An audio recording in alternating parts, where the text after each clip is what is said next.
ছাত্র জনতার আন্দোলনের পর পুলিশের যেসব সদস্য এখনো কাজে যোগ দেয়নি তাদেরকে আর বাহিনীতে নেওয়া হবে না, বরং তাদের বিরুদ্ধে শৃঙ্খলা ভঙ্গের দায়ে ব্যবস্থা নেওয়া হবে, জানিয়েছেন স্বরাষ্ট্র উপদেষ্টা অবসরপ্রাপ্ত লেফটেন্যান্ট জেনারেল জাহাঙ্গীর আলম চৌধুরী।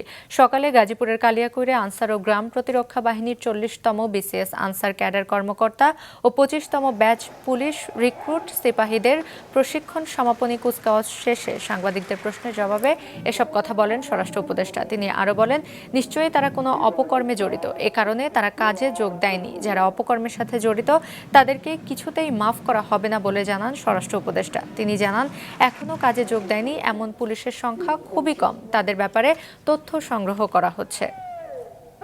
যারা কর্মযোগ্য এখনো জয়েন করে নাই তাদের আর জয়েন করতে দেওয়া হবে না এবং তাদের ক্ষেত্রে ডিসিপ্লিনারি অ্যাকশন নেওয়া হবে। তাদের থেকে কোনো ধরনের তাদের মাফ করা হবে না। তারা হয়তো এর ভিতরে কিছু কিছু আছে যারা বিভিন্ন অপকর্মের সাথে জড়িত, এই জন্যই তারা জয়েন করে নাই।